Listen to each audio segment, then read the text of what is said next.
So you and I have been discussing the way these confidence, energy, illness, mental illness, limiting beliefs, and the various other things, how they combine, how they connect.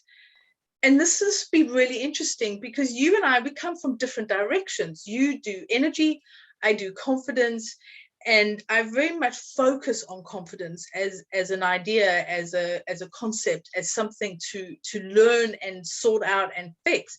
But you come from a totally different angle, and I'd love you to explain how this process of when we're feeling that life is just not chugging along like it should be, how does this all connect? Well, is life not just chugging along as it should be? Let's say the gearbox is not working quite well. There's something not quite right. The vehicle is going, chug, chug, not too well. The important thing to consider is that we, as a being, for the last, let's say, several hundred years, probably several thousand, okay, we collectively, the vast majority of mankind, are very much in our heads. Everything is think, think, think, and we sort of left feeling behind somewhere along the way. And very much in context, my career background is engineering, precision electronic engineering, down to chip level and below. And so everything has to be in sequence and logic. Now, so I had a midlife transition, there are other words for it, and ended up training as an energy healer. That means my intuitive side and my ability to perceive things beyond the obvious is vastly enhanced from where I was before. And I help people rebalance their lives to overcome illness, confidence, business issues, money beliefs, etc. All of those. And I even work with properties as if they were a person, but that's for a separate story. Now, going back to the human being and confidence. So we have our mind, which scientifically says is in here, and science now tells us that, apparently, whoever science is, that our gut controls 70% of what we do. Well, okay, that's a maybe. Back to basics. We have an energy field, a vibe. Have you ever sat behind? No, you've been standing there maybe at a group of people or whatever, and you become aware of somebody behind you, and you think, whoa, what's that? And you look around, and there's a sort of somebody standing very closely, and you know it's them, but there's no spoken content between you. Or you're listening to the birds singing, minding your own business, and you think, somebody's looking at me. And you turn around and you catch this pair of eyes and they look away. Now, I'm not going to give you the answer to that other than how did you know? I don't care whether you call it 6th sense, 7th sense, or whatever. Somehow you almost certainly have had an experience like that, where you've known something that you can't logically know. And scientifically, that's coincidence. Yeah, right. So there is that aspect of us, if you like, our spiritual, intuitive aspect. There's the mind aspect, and of course, there's our body. And they're all interactive. And we are, in general, not brought up to understand the relationship between all three. But well, let's just call it two, mind and body. Yeah.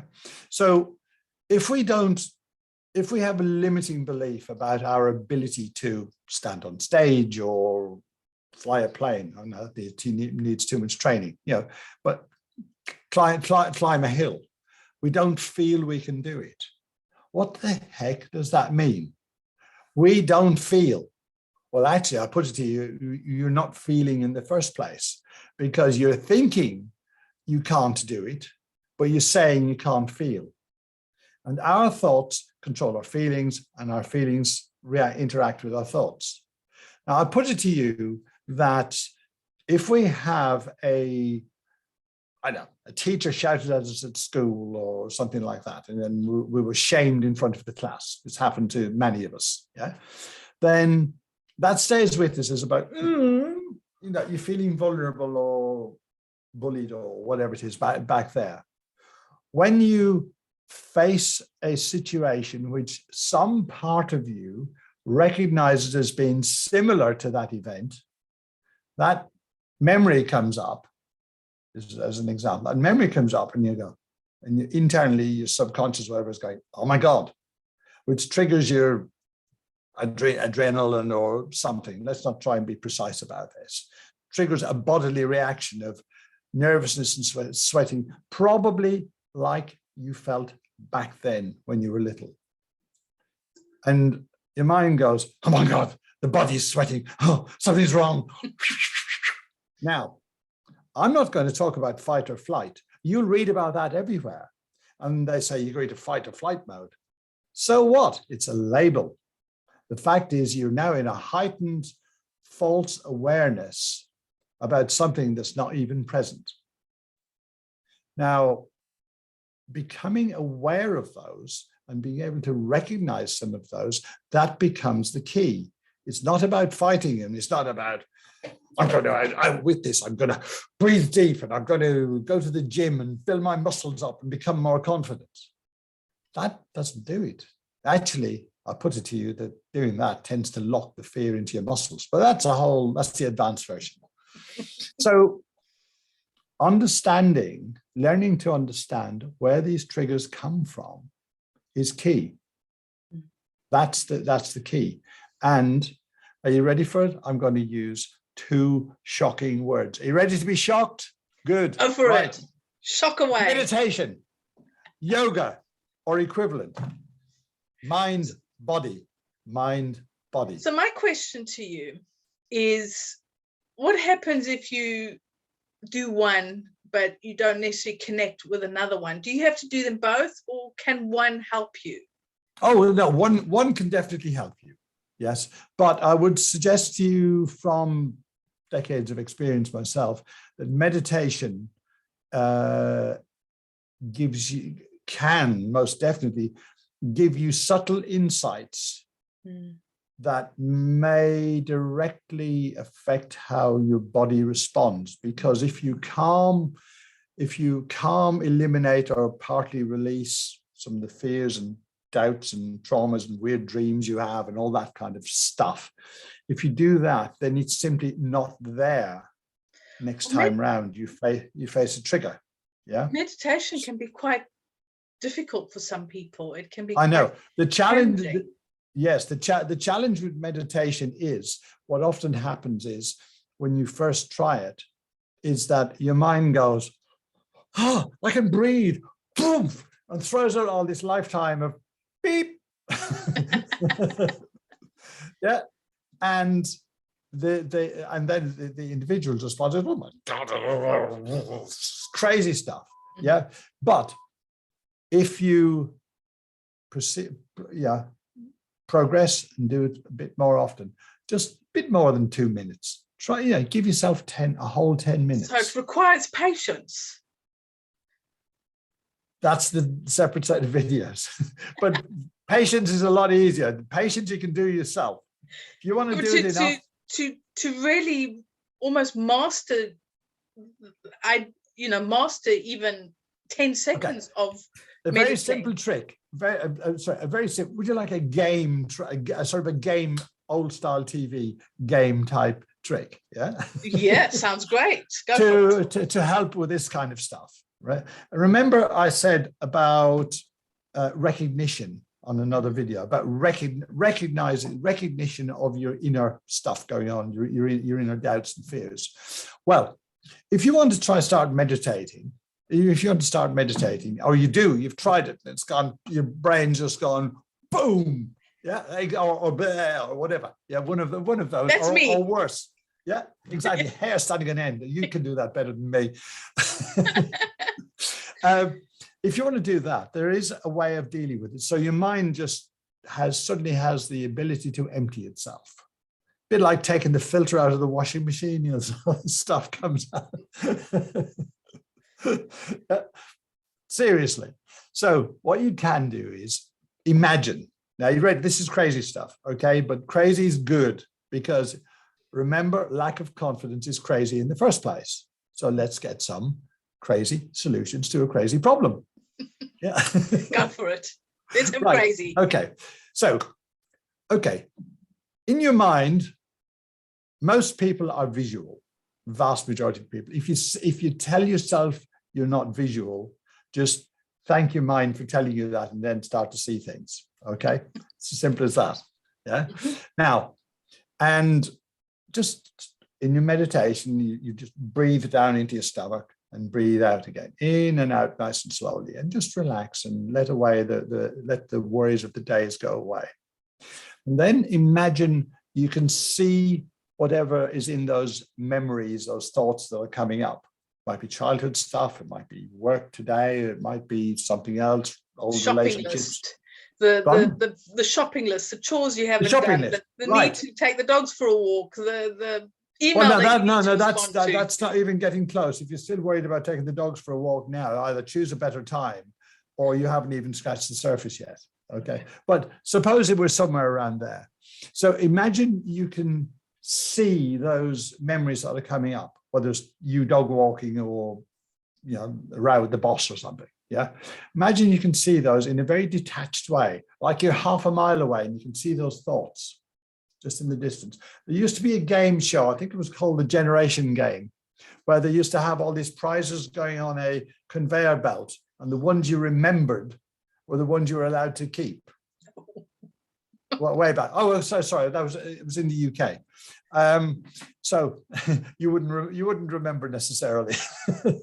And so it's the same with this, but all you do is just acknowledge these thoughts going out and just going, okay, I see you, right? Okay, no judgments. You might have stuff coming up from years and years and years ago, which is hurtful, about being bullied at school or whatever. But how do you get hang on, and you literally just let them, just observe and let them go. And as you observe them and acknowledge them without being attached to them, yeah, then what you're effectively doing is letting them go, at least partially. So the next time round, or a couple of times later, they will be weaker or not there, or not. So by acknowledging them, and you're just saying, right, I'm Jim, or I'm Natalie, or whoever it is, and I've got this memory, I've got this stuff, I've got this wacky stuff that comes up. Okay, I get it. I've got some wacky stuff. Just let it go. And the next time you meditate, or it might take some time, a number of times, those issues will be less. It works. But how do you get past the chatter to get to the memories? And this has been my experience, is okay, so when I try, it's just this chatter, and it just makes me more frustrated and more okay. And well, first of all, I have to confess, it's so long since I was at the wild chatter stage, although I can see it and remember it, that I can't tell you precisely, but let's work through it. So let's have a go. So when you sit and try and meditate, yeah, just describe, just let the words flow if you're happy to do this. And crazy stuff's good, yeah. And just describe, just imagine the last time you tried it, and what was the chatter going on in your brain? Just give me a running commentary. Well, it's like, what the hell am I doing here? This is boring. This is making me angry. My brain won't stop. And I got to make sure that I've got X, Y, and Z in the fridge. Okay, right. Okay, that'll do. Right, I got it. Right. Okay. So random chatter. Yeah. Okay. So I'm just making sure I understood where you were coming from. So the "this is boring" bit is right. Okay. You ready for this? Crazy stuff, right? You keep this internal, because otherwise the guys in the white coats might come. Yeah, white coats and handcuffs in your case, right? Okay. Straight jacket. Oh, as well. Yeah, definitely. So what you do is, if you get this stuff going, this is boring, this is crazy, mumble, mumble, mumble. Just imagine. So that's coming from what we call your mind. Mm-hmm. Some would say your ego. Who cares what it's called? Yeah, somewhere in here, right? Supposedly, it's coming from in there. So what you do is, internally, you just go, "Oh, thanks for that." Or when something really nuts comes up, like "this is boring, this is never going to end," or something like that. Thanks for that. How do you know that? So it's like you're having a one-sided conversation with your nutty brain that's throwing all this stuff out. Chimp that's just doing So this. don't fight it and tell it to shut up, because all you'll do is push the stuff in again. Yeah. It's always back to this harmony basis. Yes. The harmony, keeping things on the level. So at the moment, the sort of thing you described to me is almost sort of aggression coming out of your brain. Yeah. Yeah. Which is fine. That just happens to be your version. 1,000 people watching, they'll have 1,000 different variations. Yeah. So allow yourself to have the internal observer conversation. Does that make sense? It does make sense. And it would be great if anybody can comment in the comments on if this has helped them to get past that. I call it the chatter, to being able to start to get those memories out. So I'd love for you to put in the comments on if this has helped. That'd be great. Yes, absolutely. That would be brilliant. So literally, just to recap, just to remind you. So you start meditating, just breathing, sitting, and you don't have to shave your head and sit cross-legged or whatever. You can meditate while walking in the woods, but do turn your phone off. Yeah. Or on your bicycle, whatever it is, not driving, not recommended. And just so you're breathing, just relaxing, you're literally just focusing on yourself. Yeah. Just focusing on yourself here and now. And your brain starts going.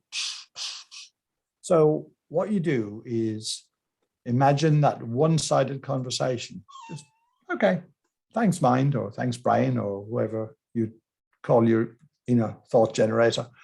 And if it says something really bonkers, like this is going to kill you, or this is never going to end, or something like that, you say, oh, okay. Just internally go, okay, thanks for that. How do you know?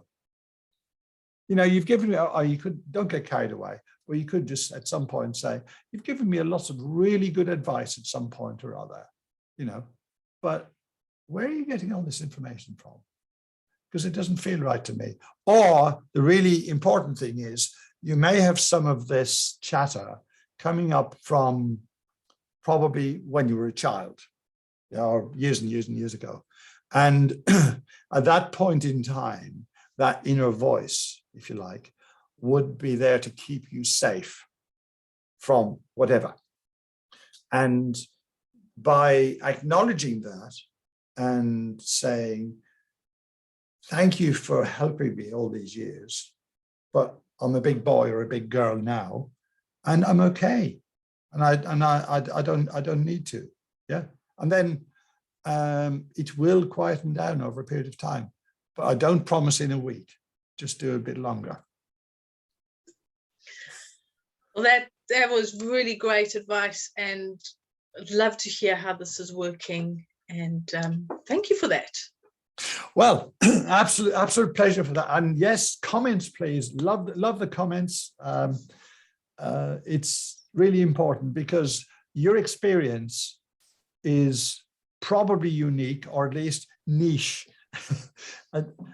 most certainly. And there are always new people coming up with new experiences and interpretations. And that's the great thing, isn't it? Exactly.